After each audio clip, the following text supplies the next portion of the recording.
ارشاد فرمایا مدنی کریم صلی اللہ تعالی علیہ وسلم نے لوگوں 4 چیزوں کی کثرت کیا کرو رمضان المبارک کے مہینے میں،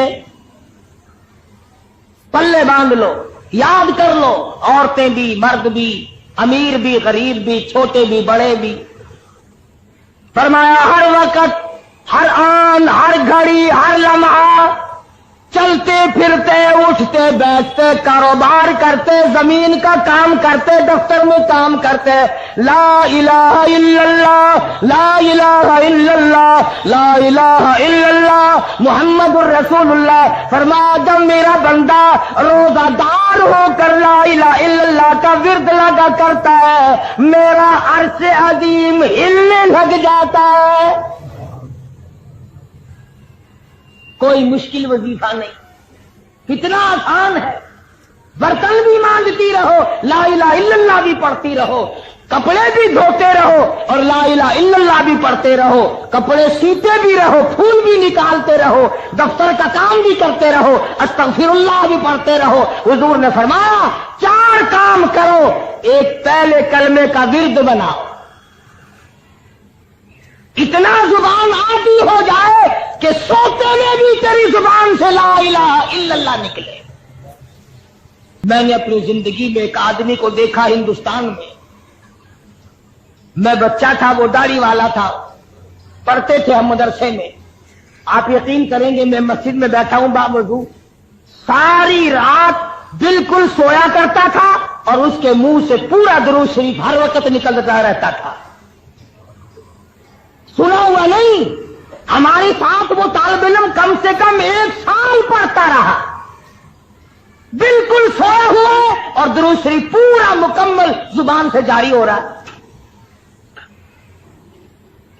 تو لا الہ الا اللہ کا عادی بن، لا الہ الا اللہ کا اپنے آپ کو عادی بنا، زبان کو عادی بنا، اور اس کا ترجمہ بھی یاد کیا کر، لا الہ الا اللہ حاجت روا کوئی نہیں، مشکل کشا کوئی نہیں، بگڑی بنانے والا کوئی نہیں، بیماری دینے والا کوئی نہیں، بیماری دے کر دور کرنے والا کوئی نہیں، پتر اولاد دینے والا کوئی نہیں، دے کر لے لینے والا اس کے سوا کوئی نہیں، اجاڑ کر بسا دینے والا کوئی نہیں، بسوں کو اجاڑ دینے والا کوئی نہیں، آباد بنگلوں کو برباد کر دینے والا لا الہ الا اللہ اس کے سوا کوئی نہیں۔ ترجمہ یاد کیا کرو، دل میں پکا لو اس بات کو، اللہ کے سوا ایک سانس کا کوئی مالک نہیں۔ اللہ پاک نے یہ سانس گن کر ڈال رکھے، جب وہ پورے ہو جائیں گے پوری دنیا کی طاقت اور پوری دنیا کا سونا چاندی ہیرے جواہرات پولیس فوج مل کر کسی کا ایک سانس نہیں بڑھا سکتے۔ اس لیے لا الہ الا اللہ محمد الرسول اللہ صلی اللہ علیہ وسلم، اللہ کے سوا معبود کوئی نہیں، اور محمد عربی سب کہہ دو صلی اللہ علیہ وسلم کے سوا ہمارا محبوب نبی اور پیغمبر کوئی نہیں۔ خدا اپنی خدائی میں وحدہ لا شریک ہے، مصطفیٰ کریم اپنی مصطفائی میں وحدہ لا شریک ہے۔ خدا کے بعد خدا کوئی نہیں، مصطفیٰ کے بعد نبی کوئی۔ جو خدا کے بعد کسی قبر کی مٹی کو، کسی درخت کے پتے کو، کسی چشمے کے پانی کو حاجت روا مانتا ہے، وہ بھی لا الہ الا اللہ کو نہیں مانتا۔ اور جو ہمارے پیغمبر حضرت محمد الرسول اللہ صلی اللہ علیہ وسلم کے بعد کسی کو نبی مانتا ہے، وہ بھی اس امت سے خارج ہے اور دائرہ اسلام سے خارج ہے۔ کیوں؟ شرک فی توحید بھی حرام ہے، شرک فی نبوت بھی حرام ہے۔ ہم خدا کی خدائی میں کسی کو شریک نہیں مانتے، مصطفیٰ کریم کی مصطفائی میں کسی کو شریک نہیں مانتے۔ اللہ پاک نے اپنے محبوب کو دولتوں سے نوازا ہے۔ میں یوں کہوں خدا کی قسم، یہ رمضان کی گھڑیاں تجھے کالی کملی والے کے صدقے میں ملی ہے۔ اللہ کا قرآن ملا، نبی کا فرمان ملا، دین کی عظمت ملی، صحابہ کرام ملے، درود شریف ملا، کلمہ ملا، تو فرمایا لا الہ الا اللہ محمد الرسول اللہ کی کثرت کیا کر، استغفر اللہ ربی من کل ذنب واتوب الیہ، استغفر اللہ الذی لا الہ الا هو الحی القیوم واتوب الیہ، استغفار کی کثرت کیا کر۔ حضرت حسن بصری رحمہ اللہ بڑے ولی ہیں، بڑے بزرگ ہیں، ان کی خدمت میں 7 قسم کے آدمی آئے۔ ایک آدمی نے کہا میری شادی نہیں ہو رہی، ایک آدمی نے کہا کاروبار نہیں ہے، ایک آدمی نے کہا میری ساتھ دشمنی ہے، ایک آدمی نے کہا میں بیمار ہوں۔ تو خواجہ حسن بصری رحمۃ اللہ علیہ نے سب کو فرمایا استغفر اللہ ربی من کل ذنب واتوب الیہ، یہ پڑھا کرو۔ ان میں سے کچھ لوگ کہنے لگے کہ جی مرض تو الگ الگ اور دوا ایک، جیسے آج کل مرض کتنے ہی ہوتے ہیں، بعض ڈاکٹر 2 بوتلیں نہیں رکھتا، 28 نمبر 30 نمبر، جو بیماری ہوئی اسی میں سے ڈال دی، نکالو 20 روپے۔ تو کہا کیا ہے حسن بصری، مرض مختلف ہے، حاجتیں ضرورتیں الگ الگ ہے، اور دوا ایک فرمائی آپ نے کہ سب استغفار پڑھو۔ خواجہ حسن بصری رحمۃ اللہ علیہ فرمانے لگے اولادا استغفار پڑھنے سے آدمی کے گناہ یوں جھڑتے ہیں جیسے سردی میں درخت کے پتے جھڑ جاتے ہیں۔ استغفار پڑھنے سے آدمی کے گناہ یوں جھڑتے ہیں جیسے درختوں کے پتے جھڑتے ہیں، اور جب گناہ معاف ہو جاتے ہیں مالک سے جو مانگے گا وہی مل جائے گا، جو مانگے گا وہی مل جائے گا، معبود سے جو مانگے گا جھولی پھیلا کر وہی مل جائے گا۔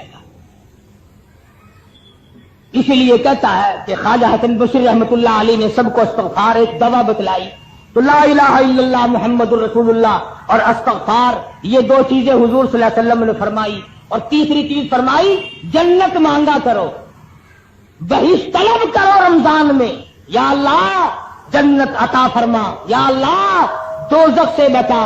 یہ 2 دعائیں حضور نے فرمائی صلی اللہ علیہ وسلم، دونوں دعائیں مانگو، جنت کی طلب کرو، جہنم سے پناہ مانگو۔ ایک صحابی ہے حضور صلی اللہ علیہ وسلم کا، ساری رات عبادت کرتا ہے، صبح کو اٹھ کے کہتا الہی میرا منہ اس قابل تو نہیں کہ جنت مانگوں، میرا منہ اس قابل تو نہیں کہ جنت الفردوس مانگوں، اتنی گزارش کرتا ہوں کہ جہنم کے عذاب سے مجھے بچا لینا۔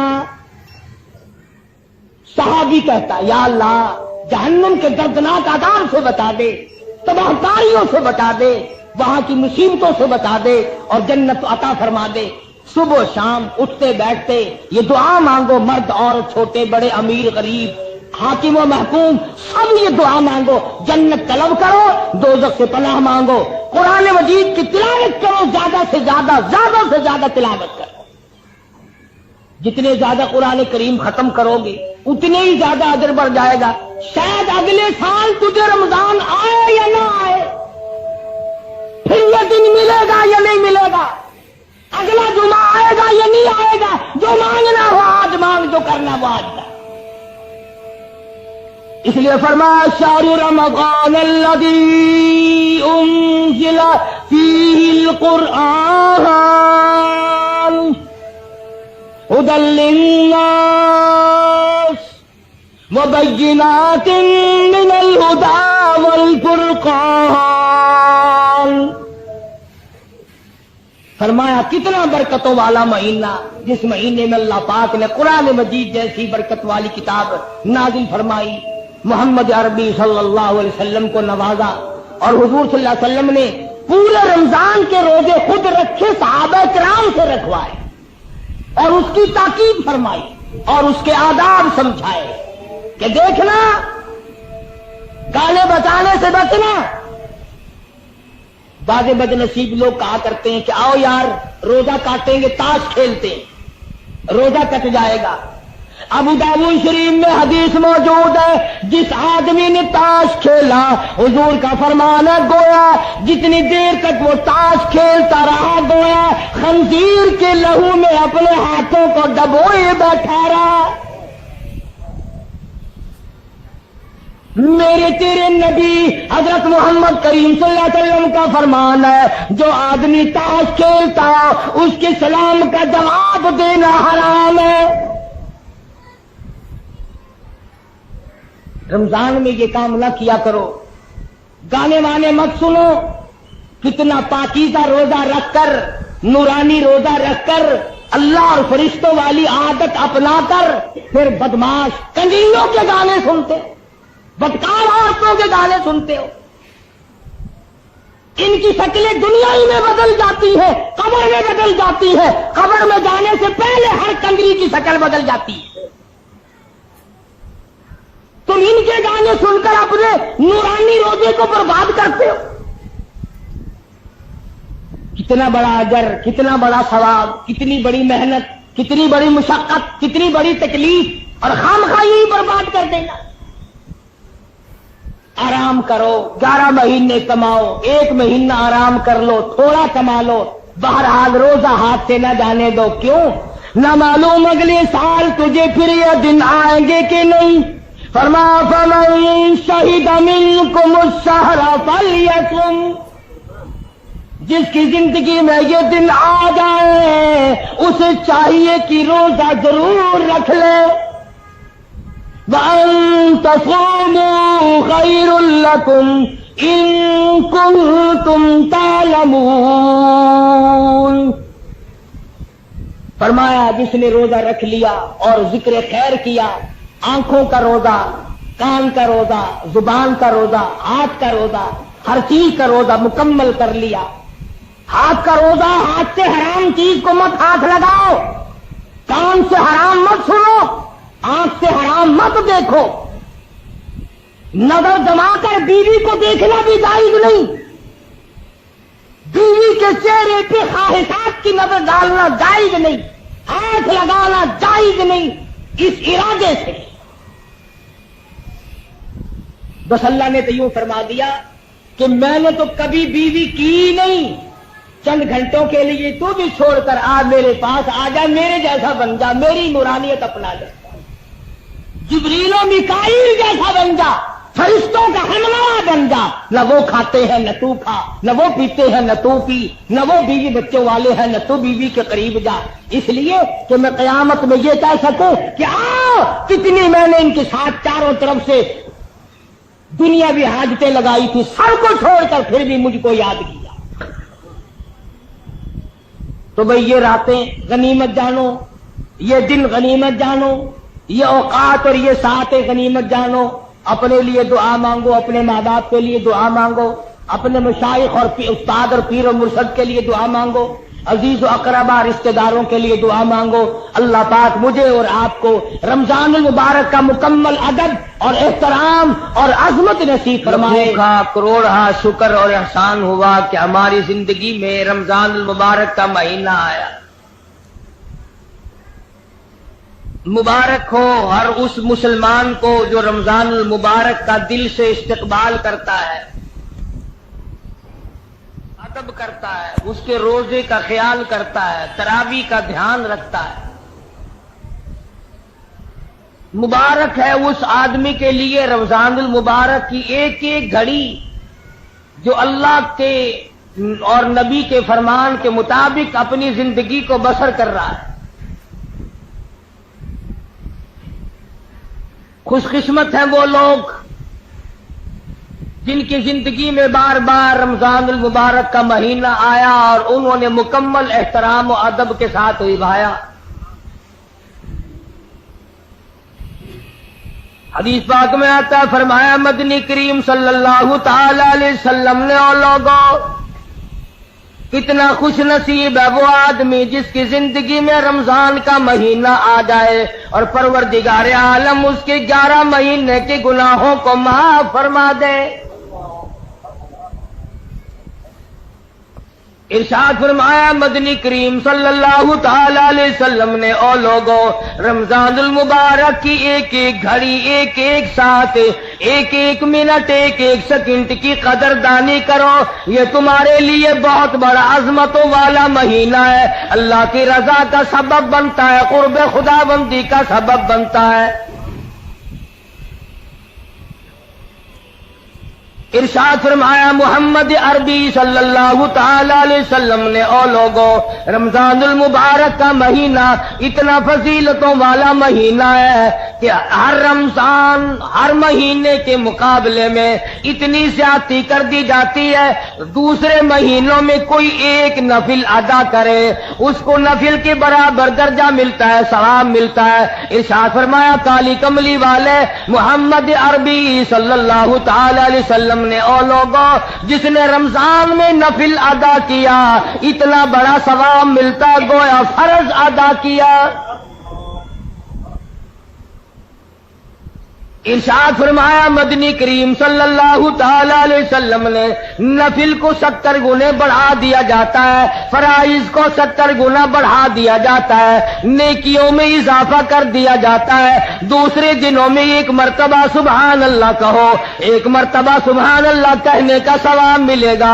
آج رمضان کے مہینے میں ایک مرتبہ سبحان اللہ کہو، نام اعمال میں 1,00,000 مرتبہ کہنے کا ثواب لکھا جائے گا۔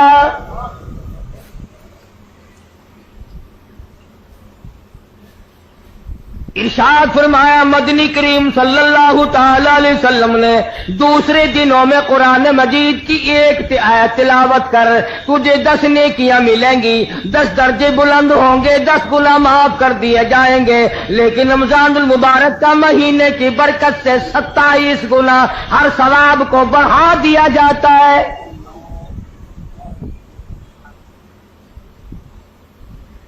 مدنی کریم صلی اللہ تعالی علیہ وسلم نے شعبان کی آخری تاریخ میں صحابہ کرام کو جمع فرمایا اور فرمایا، او لوگو، اور میرے قریب ہو جاؤ، تم پہ ایک بہت بڑا مہینہ آنے والا ہے، بڑا برکتوں والا ہے، بڑا رحمتوں والا مہینہ ہے، بڑا ہی خیر و برکت کا مہینہ ہے، نیکیاں اس میں بڑھا دی جاتی ہیں، گناہ معاف کر دیے جاتے ہیں۔ ارشاد فرمایا مدنی کریم صلی اللہ علیہ وسلم نے، او لوگو، اس مہینے میں روزہ رکھو، رات کو تراویح اور قیام کیا کرو۔ پہلی امتوں میں کسی پہ 6 مہینے کے روزے تھے، کسی پہ 4 مہینے کے روزے فرض تھے، کسی پہ 2 مہینے کے روزے فرض تھے۔ اللہ پاک نے محمد عربی صلی اللہ علیہ وسلم کی امت پر سال میں 1 مہینے کے روزوں کو مقرر فرمایا، اور قدردان کے لیے کوئی تکلیف نہیں۔ اللہ پاک جل شانہ نے فرمایا، او لوگو، تم پہ رمضان المبارک کے روزے فرض کیے گئے، ہر عاقل بالغ مرد عورت پر، بادشاہ ہو، وزیر ہو، سفیر ہو، امیر ہو، غریب ہو، فقیر ہو، مرد ہو، عورت ہو، بوڑھا ہو، جوان ہو، روزے فرض ہے۔ اللہ کے حبیب حضرت محمد کریم صلی اللہ تعالی علیہ وسلم نے ارشاد فرمایا، جو آدمی جان بوجھ کر عمدن روزہ نہیں رکھتا، بغیر کسی بیماری کے، بغیر کسی وجہ کے، بغیر کسی عذر کے، یعنی عورتوں والا عذر بھی کوئی نہیں، بیماری بھی سخت کوئی نہیں، یوں ہی روزہ چھوڑ دیتا، روزہ نہیں رکھتا، ارشاد فرمایا مدنی کریم صلی اللہ علیہ وسلم نے، فلیس منا، جس نے مسلسل روزوں کو قضا کر دیا وہ میرا نہیں، میں اس کا نہیں، میری امت سے خارج ہے۔ ارشاد فرمایا مدنی کریم صلی اللہ تعالی علیہ وسلم نے، او لوگوں، قدر کرو، پچھلے سال بے شمار لوگ زمین پہ تھے، کھا رہے تھے، پی رہے تھے، کما رہے تھے، دن دنا رہے تھے، گانے بجانے میں مصروف تھے، طرح طرح کی عیش و عشرت میں مصروف تھے، کسی نہ کسی بہانے سے موت آ گئی، آج جا کے دیکھو قبروں میں پڑے ہوئے آہیں بھر رہے ہیں۔ علماء کرام نے لکھا ہے ادھر رمضان المبارک کا چاند نظر آتا ہے، ادھر عذاب قبر اٹھا لیا جاتا ہے، قبروں میں عذاب جھیلنے والے مردے عرض کرتے ہیں الہی کیا ہوا، کیا تیری کریمی اور مہربانی ہو گئی، ایک عرصے کے بعد یہ چین کا سانس ملا، یہ سکون ملا، کیا ہوا؟ جواب ملے گا رمضان کا مبارک مہینہ آ گیا۔ قبروں میں لیٹنے والے مردوں کو پتہ چل جاتا رمضان کا، بازے بازے نوجوانوں کو، بازے بازے دکانداروں ذمہ داروں کو، زندوں کو پتہ نہیں چلتا۔ آج جو لوگ مانگ رہے ہیں، جو لوگ اللہ کے ذکر میں بیٹھے ہیں، یہ پاگل نہیں، یہ دیوانے نہیں۔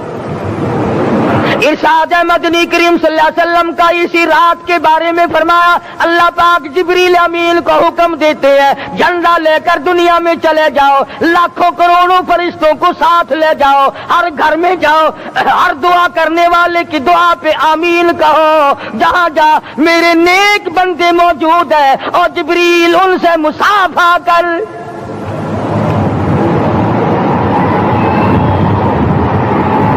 قسم کا آدمی آج بھی محروم ہے، مرد بھی عورتیں بھی کان کھول کر سن لیں، 4 قسم کے آدمی آج کی رات بھی اللہ کی رحمت سے محروم ہے، شب قدر کی برکتوں سے محروم ہے، سعادتوں سے محروم ہے، رمضان کی خوشبختیوں سے محروم ہے۔ 4 قسم کا آدمی۔ سب سے پہلا شرک کرنے والا، اللہ کی ذات میں صفات میں کسی ولی کو، کسی پیر کو، کسی فقیر کو، کسی پیغمبر کو، کسی غوث قطب اور ابدال کو جو شریک کرتا ہے، نہ اس کو شب قدر کام آتی ہے نہ رمضان کام آتا ہے۔ شرک اتنی بری لعنت ہے کہ تمام اعمال کی جڑیں اکھاڑ کر پھینک دیتا ہے۔ آج مسلمان چلاک بڑے ہیں، اگر ہندو پتھر کا بت بنا کر پوجے تو وہ تو کافر ہے، اور مسلمان قبر بنا کر پوج لیں تو وہ پکا مومن ہے۔ الف لام میم سے لے کر والناس تک سارا قرآن پڑھو، ترجمے چھپے ہوئے ترجموں کے قرآن پڑھو۔ فرمایا لا تشرک باللہ، اے معاذ اللہ کی ذات و صفات میں کسی کو شریک نہ بنانا، ان قتلت او شریک نہ بنانا۔ اور یہی مفہوم ہے لا الہ الا اللہ محمد الرسول اللہ صلی اللہ علیہ وسلم کا۔ فاران کی چوٹیوں پہ کھڑے ہو کر کالی کملی والے صلی اللہ علیہ وسلم نے جو سب سے پہلا خطبہ دیا، جو سب سے پہلا نرالا خطبہ دیا، وہ یہی تھا لا الہ الا اللہ، اللہ کے سوا معبود کوئی نہیں، پوجا کے قابل کوئی نہیں، نظر نیاز کے قابل کوئی نہیں، حاجت روا کوئی نہیں، مشکل کشا کوئی نہیں، تیری میری فریاد سننے والا کوئی نہیں، ایک اللہ کی ذات ہے۔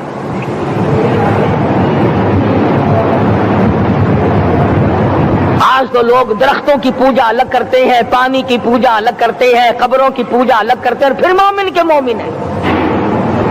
تو 4 قسم کے آدمی اس رات میں جو اللہ کی رحمت سے محروم ہے۔ سب سے پہلا شرک کرنے والا،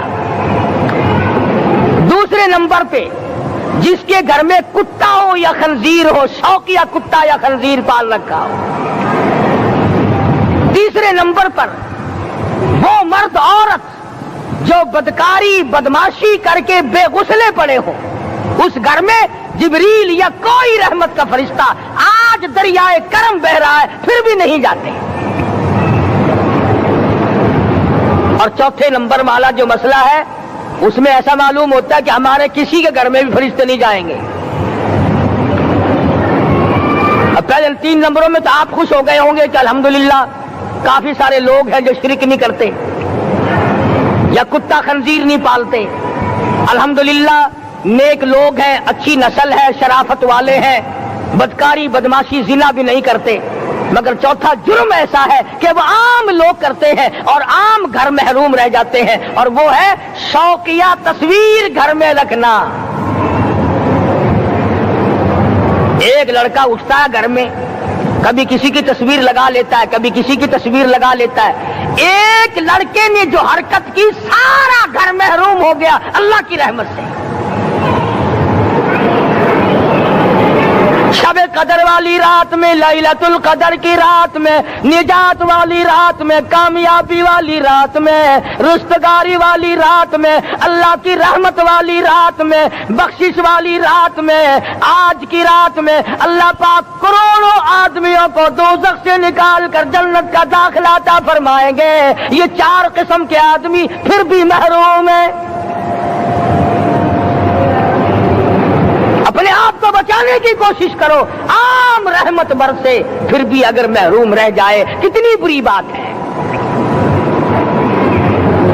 امام فخر الدین رازی رحمت اللہ علیہ نے لکھا ہے کہ شب قدر کی عبادت اگر ایک رات کسی کو مل جائے تو 83 سال 4 مہینے مستقل عبادت میں گزارنے، یہ وہ رحمت والی رات ہے اور لوگوں مانگنے والی رات ہے، جھولی پھیلانے والی رات ہے، بگڑی بنوانے والی رات ہے، اجڑوں کو بسانے والی رات ہے، بچھڑوں کو ملانے والی رات ہے، اللہ کا دروازہ کھٹکھٹانے والی رات ہے، اللہ کے آسمان کی طرف سے آوازیں آتی ہیں، مانگو کیا مانگتے ہو، وہ رات ہے۔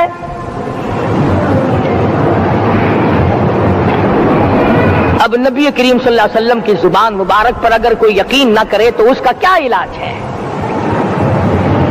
صحابہ کرام کو تمام چیزوں پہ یقین تھا، اس لیے قرآن نے ان کی گواہی دی، اذ جاؤکم من فوقکم ومن اسفل منکم واذ زاغت الابصار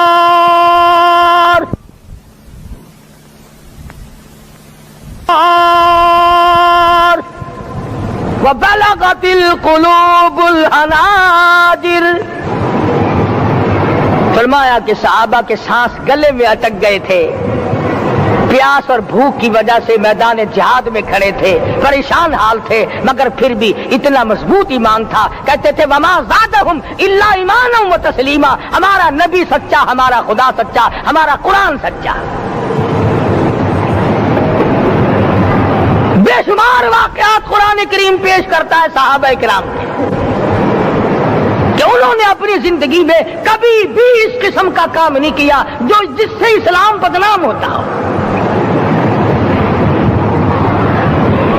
حضرت امیر معاویہ رضی اللہ تعالیٰ عنہ کاتب وحی قرآن کا منشی، اتنا سچا عاشق تھا، اتنا بڑا دیوانہ اور پروانہ تھا، صلح حدیبیہ والے دل جو مدنی کریم صلی اللہ علیہ وسلم کے منہ مبارک، بال مبارک ہاتھ آئے، حضور کے ناخن ہاتھ آئے، آخری وقت میں وصیت کی جب مجھے غسل دے کر فارغ ہو جاؤ، جب کفن پہنا چکو، جب میرا منہ کفن میں چھپانے لگو، میرے آقا کے ناخن اور بال میرے آنکھوں پہ رکھ دینا۔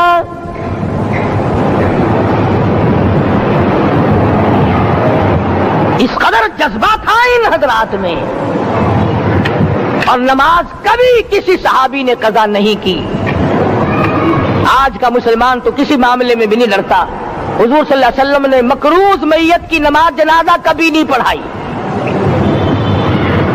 آج جس نے کسی کا قرضہ دینا ہو وہ پرواہ ہی نہیں کرتا، نہ موت سے ڈرتا ہے، نہ قبر سے ڈرتا ہے، نہ حشر سے ڈرتا ہے، نہ اللہ کے عذاب سے ڈرتا ہے۔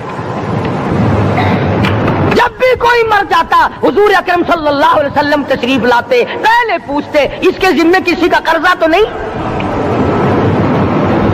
یا کوئی ضامن بنتا، اور یا خود حضور صلی اللہ علیہ وسلم فرماتے کہ میں قرضہ ادا کروں گا، پھر آپ جنازے کی نماز پڑھایا کرتے تھے۔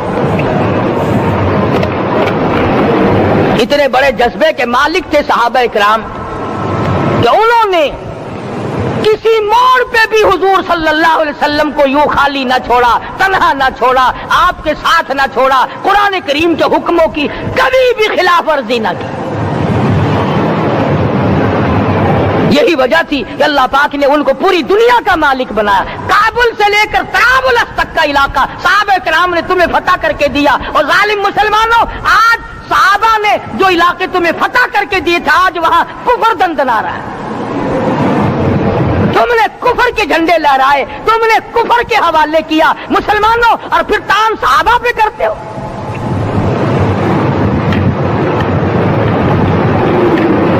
آج کی رات کے بارے میں قرآن کریم فیصلہ کرتا ہے، فرمایا لیلۃ القدر خیر من الف شہر، 1000 مہینوں سے بہتر ایک رات عطا ہو گئی۔ اللہ کے لاڈلے نبی حضرت محمد الرسول اللہ سب کہہ دو صلی اللہ علیہ وسلم کو رنج ہوا، میری امت کی عمریں کم ہیں، پہلی امتوں کے لوگ بازی لے جائیں گے، ان کی نیکیاں بڑھ جائیں گی۔ اللہ پاک نے فرمایا میرے محبوب غمزدہ نہ ہو، پریشان نہ ہو، میں نے تیری امت کو ایک رات ایسی دے دی جو 1000 مہینوں سے بہتر ہے۔ مگر آج کی رات میں کون سے سینما بند ہو گئے، آج کی رات میں لوگوں نے کون سا جوا کھیلنا چھوڑ دیا، آج کی رات میں کون سے لوگوں نے روزے رکھ کر عبادت میں نیت باندھ لی۔ الحمدللہ نیکی کرنے والوں کی بھی کمی نہیں، مگر بغاوت کرنے والوں کی بھی تختے زمین پہ کمی نہیں۔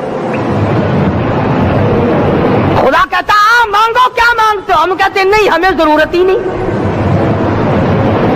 فرمایا تنزل الملائکۃ والروح فیہا بإذن ربہم من کل امر سلام۔ جبریل آسمان سے آئے، کروڑوں لاکھوں فرشتے آئے، عرش عظیم کو چھوڑ کر فرشتے تیری عبادت کو دیکھنے آئے، بیت المعمور کی عبادت کو چھوڑ کر فرشتے تیری دعا پہ آمین کہنے آئے، تو سویا ہوا ہے۔ ایک ہی فکر ہے کہ مجھے عید کے لیے جوتے لانے ہیں، کپڑے سلوانے ہیں، فلاں چیز کرنی، اور یہ فکر نہیں کہ ایسا نہ ہو اگر رمضان میں میری نجات نہ ہوئی تو میں مارا جاؤں گا۔ اس کی ذات بڑی بے نیاز ہے، وہ جب کسی کو نوازتا ہے تو یوں ہی نوازتا ہے۔ اللہ اکبر۔ ساری ساری رات رونے والے لوگ، فرمایا والذین یبیتون لربہم سجدا وقیاما، وہ لوگ کامیاب ہیں جن کی راتیں سجدوں میں بیت گئی۔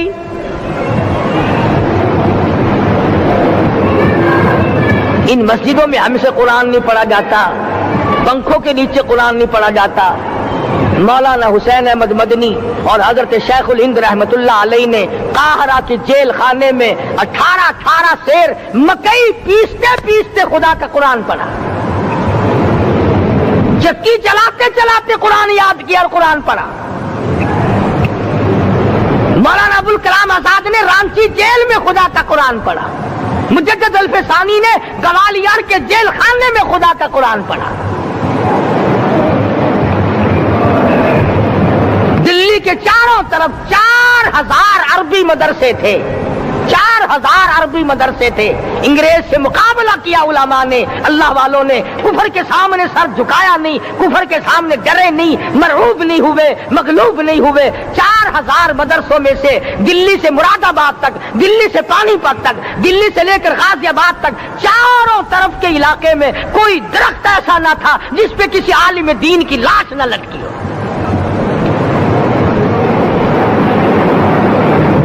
اسلام کی حفاظت بابو نے نہیں کی، اسلام کی حفاظت انگریزی خانوں نے نہیں کی، بوریا نشینوں نے کی ہے، مسجد میں بیٹھنے والوں نے کی ہے، لوٹے سے وضو کرنے والوں نے کی ہے، سوکھے ٹکڑے کھانے والوں نے قرآن کی حفاظت کی ہے، انگریزی خانوں نے نہیں کی ہے۔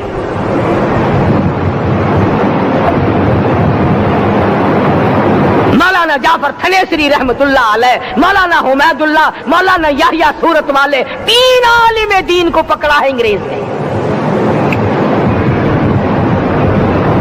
کالے پانی میں جاؤ، کئی میل لمبا چوڑا قبرستان جا کے وہاں دیکھو گے، اور ان کی قبروں کے پاس کھڑے ہو کے پوچھنا تم یہاں کیوں آئے تھے، خدا کی قسم سارے تمہیں جواب دیں گے ہم اپنی قوم کے ساتھ وفاداری کرتے ہوئے آئے ہیں۔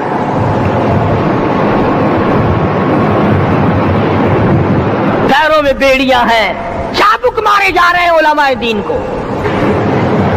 امبالے کی جیل میں روزانہ پٹائی ہوتی، روزانہ مارا جاتا ہے۔ لاہور تک گھسیٹ کر لایا گیا، 20 سیر لوہا علماء کے، اللہ والوں کے پیروں میں ڈال رکھا ہے۔ تم نے تو صرف یہی سوچا ہے نا کہ کوئی مر جائے گا تو چھولوں پہ بیٹھ کے قرآن پڑھیں گے. نہیں نہیں، اللہ والوں نے پیروں میں بیڑیاں پہن کر قرآن پڑھا، ہاتھوں میں ہتکڑیاں پہن کر قرآن پڑھا، چابک اور کوڑوں کی سائے میں قرآن پڑھا، تلوار کی نوک پہ قرآن پڑھا. مولانا جعفر تھنیسری رحمۃ اللہ علیہ فرماتے ہیں کہ ہم تینوں کو پھانسی کا حکم دے دیا انگریز نے.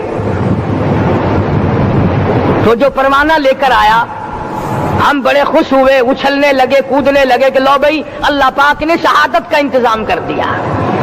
فرمایا وَلَا تَقُولُوا لِمَن يُقْتَلُ فِي سَبِيلِ اللَّهِ أَمْوَاتٌ بَلْ أَحْيَاءٌ وَلَٰكِن لَّا تَشْعُرُونَ. جو میری راہ میں مارا گیا، جو میرے نام پہ مارا گیا، اسے تم مردہ نہ کہو، اس کی زندگی کی تم تمیز کر ہی نہیں سکتے. میرے نام پہ مرنے والا، میرے قرآن پہ مرنے والا، میرے دین پہ مرنے والا اور میرے نام پہ سر کٹانے والا. حدیث میں آتا ہے قیامت کا میدان ہوگا، شہیدوں کی جماعتیں آئیں گی، اللہ پاک شہداء کو فرمائیں گے جاؤ ہم نے تمہیں جنت دے دی، شہید کھڑے ہیں. آواز آئے گی جاؤ ہم نے تمہیں حوریں دے دی، شہید کھڑے ہیں. آواز آئے گی جاؤ ہم نے تمہیں سرخ یاقوت کے مکان دے دیے، شہید کھڑے ہیں. جاؤ ہم نے تمہیں سبز یاقوت کے مکان دے دیے، شہید کھڑے ہیں. جاؤ ہم نے تمہیں سونے چاندی کی اینٹوں والے مکان دے دیے، شہداء کھڑے ہیں. جاؤ ہم نے تمہیں مشک عنبر زعفران کے گارے کے بنے ہوئے مکان دے دیے، شہید کھڑے ہیں. اللہ پوچھے گا مانگو کیا مانگتے ہو؟ عرض کہیں گے الہی جنت نہیں چاہیے، حور نہیں چاہیے، جنت اور شہد اور دودھ کی نہریں نہیں چاہیے، تیرے نام پہ سر کٹانے میں جو مزہ آیا وہ جنت میں کہا. ایک مرتبہ اور پیدا کر دے، پھر تیرے نام پر تیرا نام لوں، چھری چلے تیرے نام پہ بار بار ذبح ہونے میں جو مزہ آیا، ہم تو صرف وہی مانگتے ہیں. اور خود سرکار مدینہ سب کہہ دو صلی اللہ علیہ وسلم نے فرمایا کہ مجھے اللہ کی راہ میں 100 مرتبہ ذبح کیا جائے، 100 مرتبہ زندہ کیا جائے، میں پھر بھی لا الہ الا اللہ محمد الرسول اللہ کی توحید کی تبلیغ سے میں پیچھے نہیں ہٹوں گا.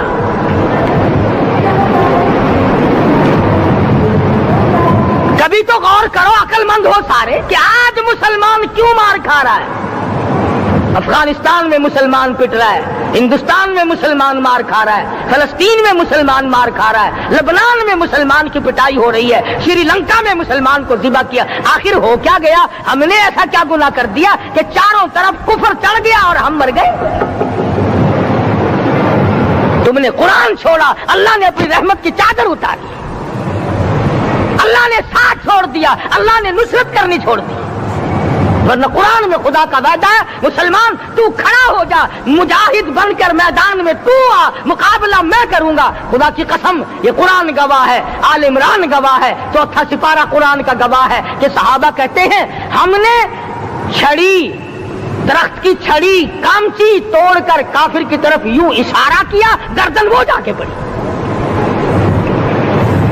میدان بدر میں مرنے والے کافروں کا بیان ہے کہ ہمیں انہوں نے نہیں مارا، ہمیں تو کسی اور نے مارا ہے.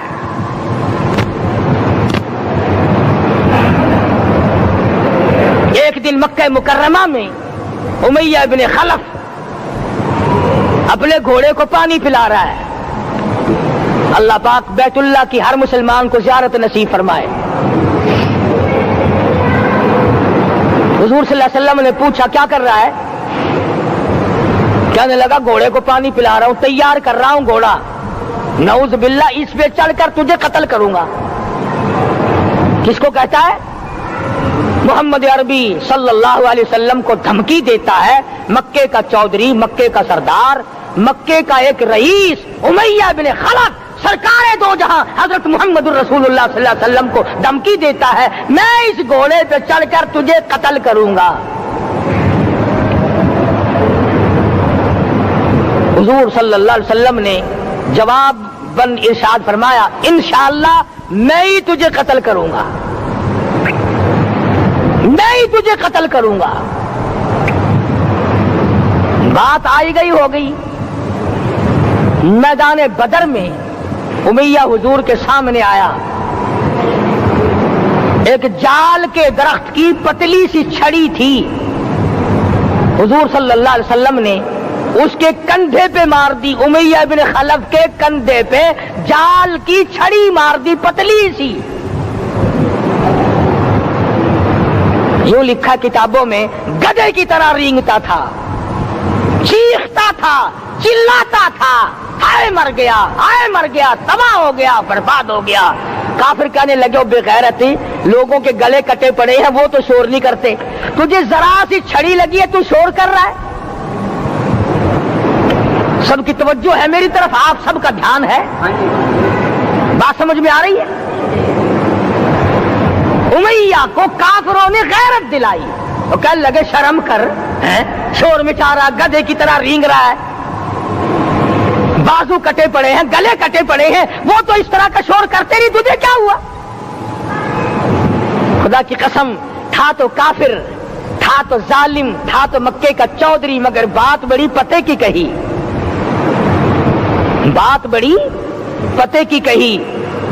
کہنے لگا، مجھے غیرت دلانے والوں، کسی کو بلال نے مارا، کسی کو فاروق نے مارا، کسی کو صدیق نے مارا، کسی کو طلحہ زبیر نے مارا، کسی کو عبد الرحمن ابن عوف نے مارا، کسی کو علی مرتضیٰ نے مارا، تمہیں کیا معلوم ہے مجھے مدینے والی سرکار نے مارا ہے؟ اور کہنے لگا، اگر میرا دکھ سارے مکے پہ تقسیم کر دو،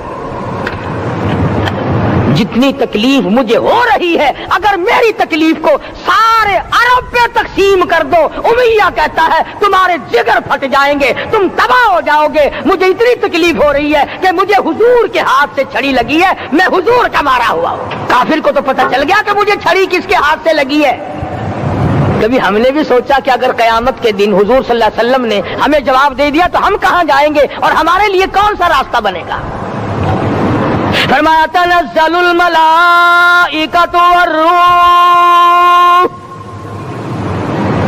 آسمان سے فرشتے اترتے ہیں اسی رات میں، تمہاری دعاؤں پہ آمین کہنے کے لیے، تمہارے آنسوؤں کو دیکھنے کے لیے۔ حدیث میں آتا ہے، جہنم کے انگاروں کو سمندر کا پانی نہیں بجھا سکتا، دریا کا پانی نہیں بجھا سکتا، ندی نالوں کا پانی نہیں بجھا سکتا، آنکھوں کا پانی بجھا سکتا ہے۔ جہنم کے انگاروں کو آنکھوں کا پانی بجھا سکتا ہے، جو خدا کے خوف سے آنسو نکلے گا اس سے جہنم کی آگ بجھ جاتی ہے۔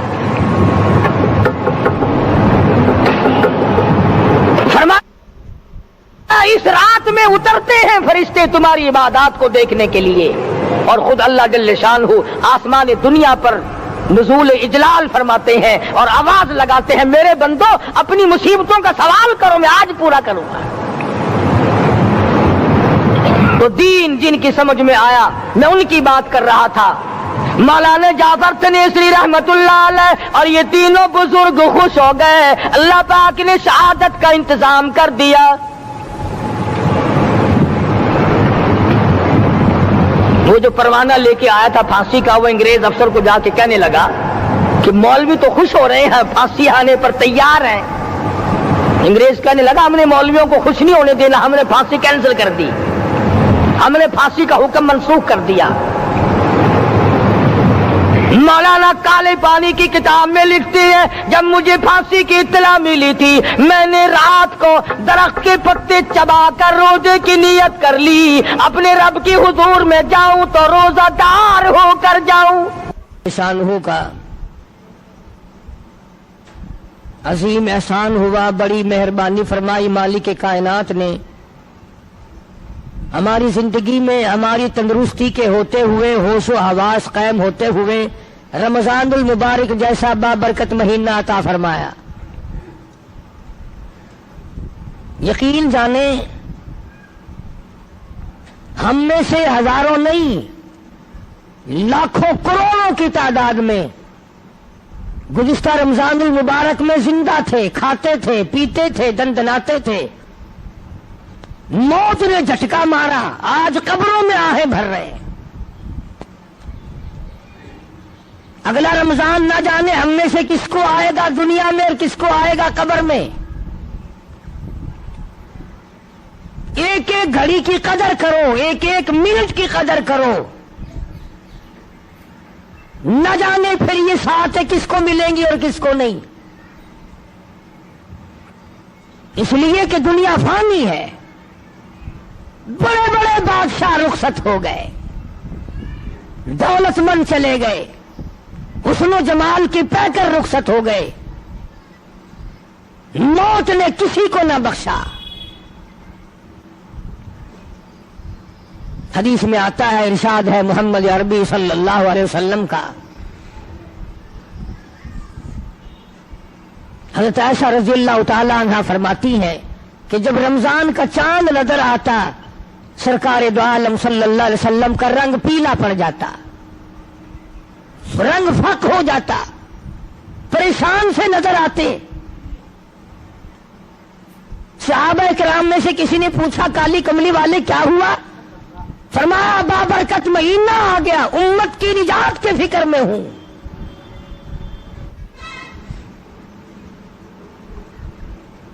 ہر وقت، ہر آن، ہر لمحہ، ہر گھڑی اسی فکر میں رہتے تھے.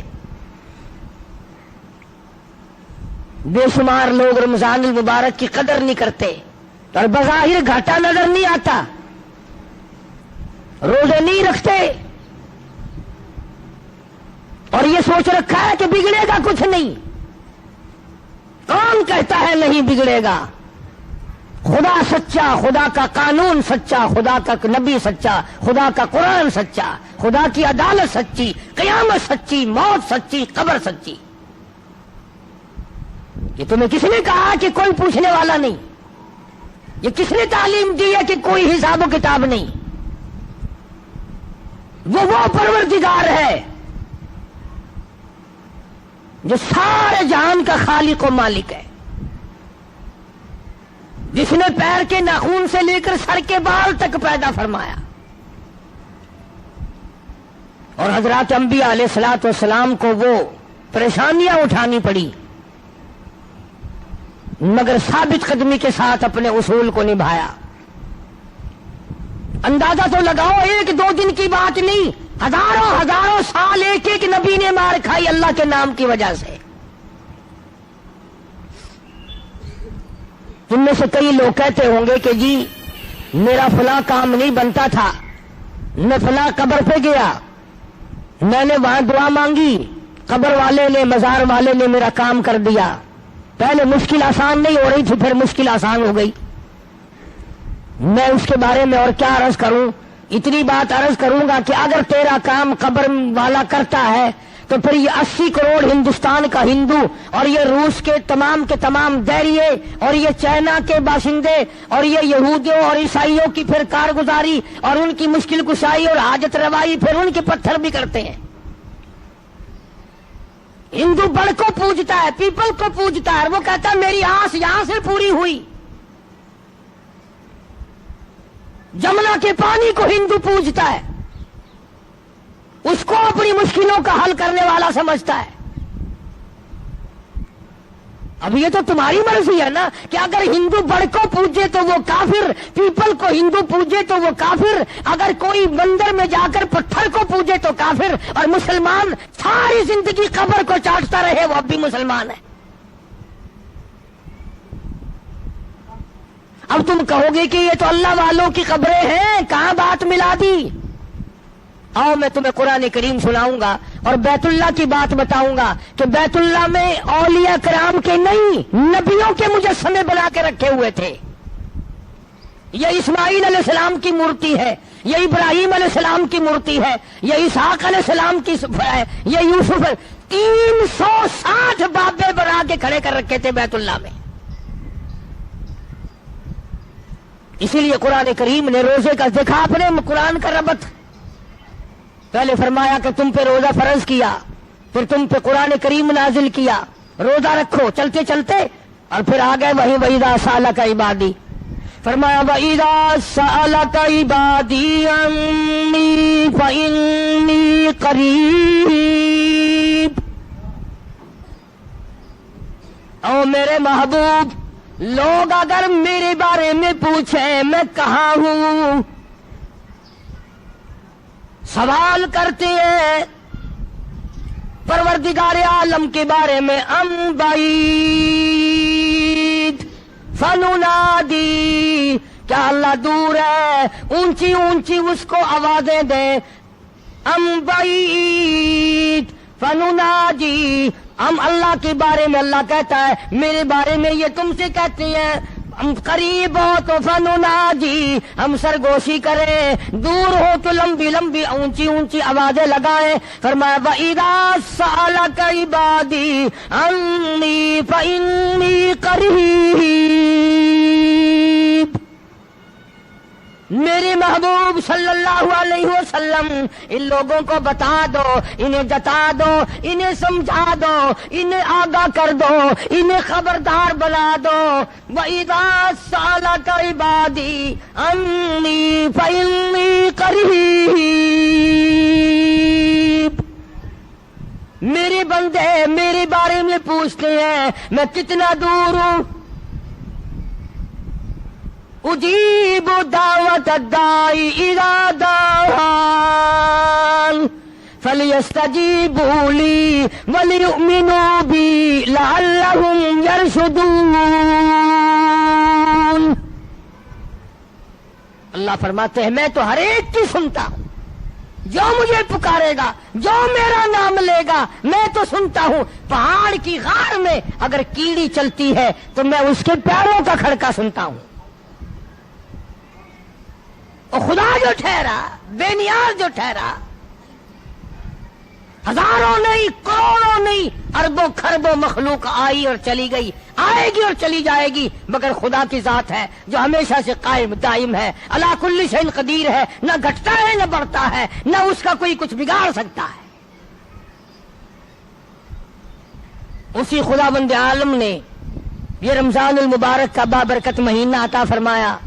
11 مہینے میں جو تم نے گناہوں کے ڈھیر جمع کر لیے، آؤ اپنے گناہوں کی معافی چاہو۔ اب یہ کتنی بڑی اس کی کریمی ہے کہ غیر رمضان میں اگر سبحان اللہ کہو تو ایک نیکی نام اعمال میں لکھی جائے، اور رمضان میں ایک مرتبہ سبحان اللہ کہو تو فرشتوں کو حکم ہوتا ہے لکھو میرے بندے نے 700 مرتبہ سبحان اللہ کہہ دیا۔ اب یہ تو میرا تمہارا اپنا مقدر ہے کہ مفت کی نیکیاں بھی نہ کمائیں، بیٹھے بیٹھے چلتے چلتے پھرتے پھرتے بھی نیکیاں نہ کمائیں۔ اگر رمضان میں بندہ کہتا الحمدللہ، آواز آتی ہے لکھو میرے بندے نے 700 مرتبہ الحمدللہ کہہ دیا، ایک مرتبہ زبان سے کہہ دیا اللہ اکبر، آواز آتی ہے فرشتوں لکھو میرے بندے نے 2700 مرتبہ میری بڑائی بیان کر دی۔ اتنا اضافہ ہو جاتا ہے نیکیوں میں۔ اور ایک سوال میرے ذہن میں ابھر رہا ہے، وہ یہ کہ بعض مرد بعضی عورتیں یہ سوچتے ہیں کہ جی چلو اب تو گرمی ہے، ہم یہ روزے سردیوں میں رکھ دیں گے، ہم یہ روزے سردیوں میں رکھ دیں گے تو قضا ہو جائے گی، بات مکمل ہو جائے گی، کھاتا پورا ہو جائے گا۔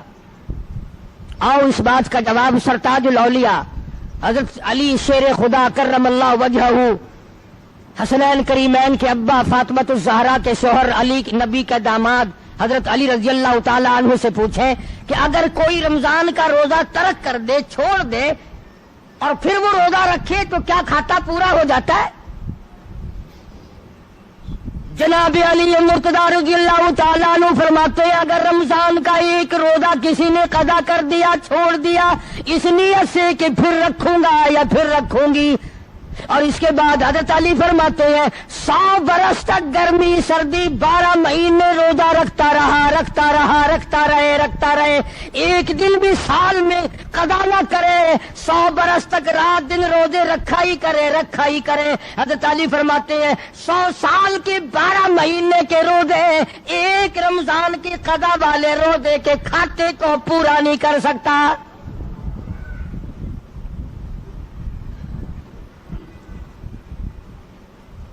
وہ جو ایک روزہ ضائع ہوا، قضا ہوا، اس کی برکت کو پہنچ ہی نہیں سکتا، وہ بات حاصل ہو ہی نہیں سکتی۔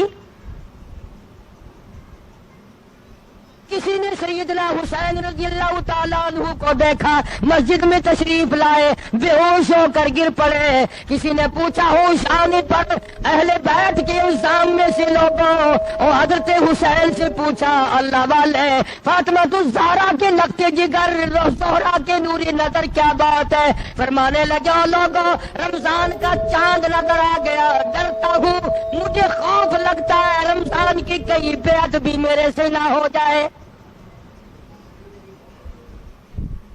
بڑے بڑے جلیل القدر صحابہ رویا کرتے تھے پریشان رہا کرتے تھے اکرام میں کمی نہ آ جائے رمضان کا ارکان میں کمی نہ آ جائے احترام میں کمی نہ آ جائے.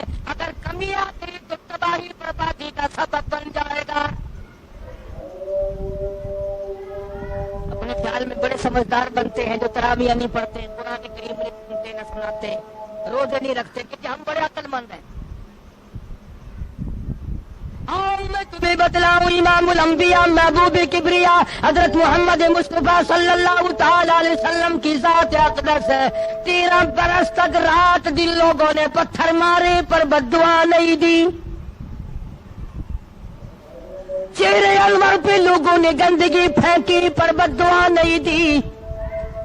سر سجدے میں ہے اونٹ کا سارا اجلا کر حضور کی پشت پہ رکھ دیا بد دعا نہیں دی. مکے کی گلیوں میں لولوان کیا طائف کی بازار میں پتھراؤ کیا بارش کی پتھروں کی بد دعا نہیں فرمائی.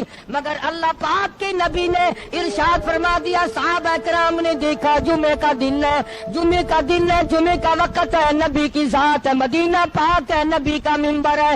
پہلی پیڑی پہ قدم مبارک رکھا تو فرمایا آمین. دوسری پیڑی پہ قدم مبارک رکھا تو فرمایا آمین. تیسری پہ قدم مبارک رکھا تو فرمایا آمین. صحابہ کرام میں سے رضی اللہ تعالی عنہم اجمعین نے بعد میں پوچھا کہ جی کیا بات تھی آج یہ خلاف عادت آمین آمین آپ نے کیا فرمایا؟ اللہ غنی محمد عربی صلی اللہ تعالی علیہ وسلم نے فرمایا لوگوں ابھی ابھی فرشتوں کا سردار مقرب فرشتہ سارے فرشتوں کا سردار جس کے 600 نورانی پر ہے ابھی ابھی میری مسجد میں آیا میرے منبر پہ آیا جمعے کے وقت میں آیا اور یہاں منبر پہ کھڑا ہو کے اس نے بد دعا کی اے کالی کملی والے میری دعا ہلاک ہو جائے برباد ہو جائے تباہ ہو جائے ککھ نہ رہے ذلیل خار ہو جائے صفا ہستی سے مٹ جائے وہ آدمی جس کی زندگی میں رمضان کا مہینہ آیا اور اس کی بخشش نہ ہو سکی.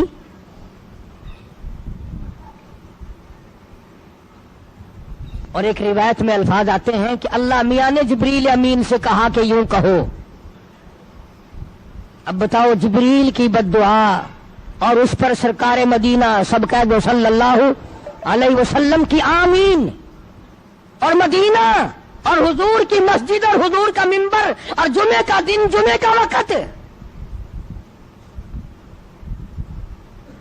اب ایک سوال پیدا ہوتا ہے کہ جی ہم نے ایک آدمی دیکھ رکھا ہے وہ کبھی روزے نہیں رکھتا اور آج تک تو برباد نہیں ہوا آج تک تو ہلاک نہیں ہوا مزے کر رہا ہے.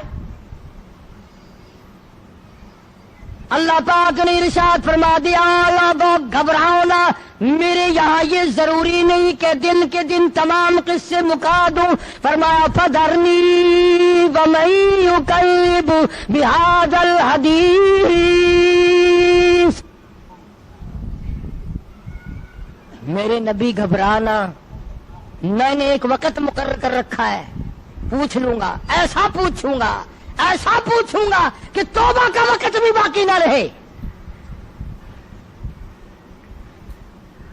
وَلَيْسَتِ التَّوْبَةُ لِلَّذِينَ يَعْمَلُونَ السَّيِّئَاتِ برا کام بھی کرتا رہے توبہ بھی کرتا جائے اس کی کوئی توبہ نہیں. موت کا فرشتہ نظر آ جائے پھر توبہ کرے اس کی کوئی توبہ نہیں. تو یہ ضروری نہیں ہے کہ آپ لوگ اس کو برباد ہوتا دیکھیں. نہ جانے اولاد دیکھے گی نہ جانے ہمارے اور ساتھی دیکھیں گے اور قبر حشر کی بربادی سب سے بڑی بربادی ہے. دنیا میں لوگوں کے سامنے برباد کر دینا یہ تو ہلکا عذاب ہے، آخرت میں برباد کر دینا یہ بہت بڑا عذاب ہے. ہمیں ہزاروں واقعات سنے. اس پچھلے مہینے میں تمہارے خود شہر میں ایک آدمی کی قبر 7 دفعہ بنائی، 7 دفعہ گر گئی. پختہ اینٹوں کی بنائی وہ بھی گر پڑی. بے شمار آدمی گواہ. تمہارے اس شہر میں ایک قبر سے 3 برس تک دھواں نکلتا رہا. مجھے ایسے آدمی کا پتہ ہے موت سے 5 منٹ